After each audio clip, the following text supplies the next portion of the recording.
Ayos ba tayo dyan mga Lods? Maraming salamat sa pagtangkilik sa RCJC Game Time. Heto ang yung PBA News Updates ngayong araw. Heto ang mga resulta ng laro ngayong araw. First game, naungusan ng isa, ng Talk and Text tropang 5G, matapos talunin ng NLEX Road Warriors ngayong gabi, sa score na 96-93, si RR Pogoy ang best player of the game, na umiscore ng 15 points, kasama ang 3 rebounds, sa 5 of 10 failed goals.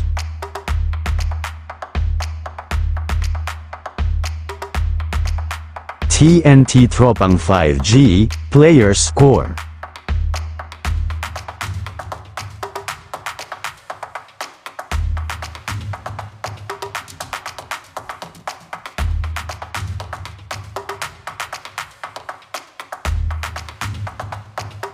NLEX Road Warriors, player score.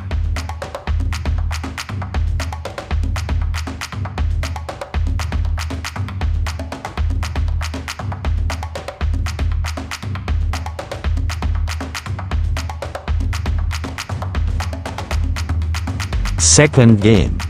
Nanaig ang lakas at tapang ng Magnolia Hotshots matapos padapain ang Meralco Bolts ngayong gabi sa score na 96-89. Si Ian Sangalang ang best player of the game na nakapagtala ng 10 points, kasama ang 3 rebounds, sa 5 of 8 field goals.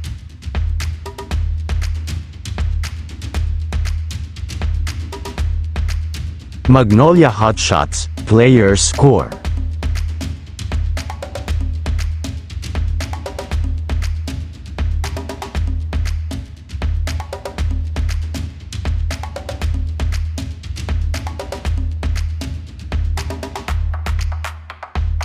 Meralco Bolts, player score.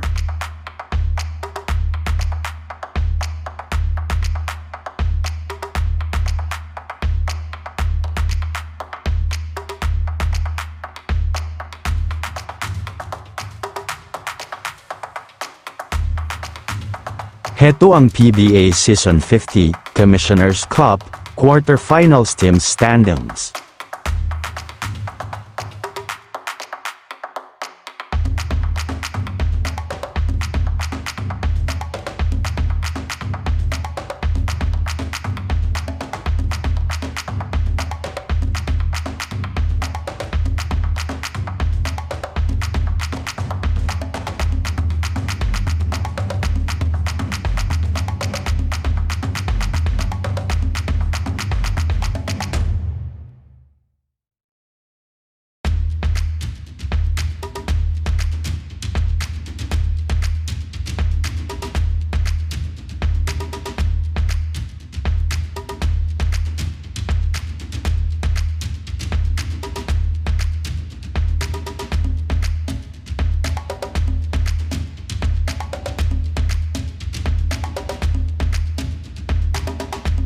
Heto ang PBAA Quarterfinals Game Schedule. May 15, 2026. Unang laro, susubukang makasilat ng isang panalo ang team ng San Miguel Beermen, laban sa Rain or Shine Elasto Painter sa Biyernes, oras ng laro alas 5:15 ng hapon, nagaganapin sa Inares Center Antipolo.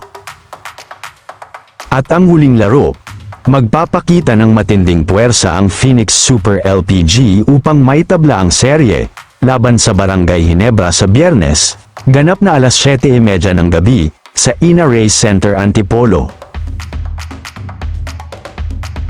Salamat sa panonood, please comment and subscribe, para updated ka palagi sa PBAA. Magandang gabi mga ka-idol.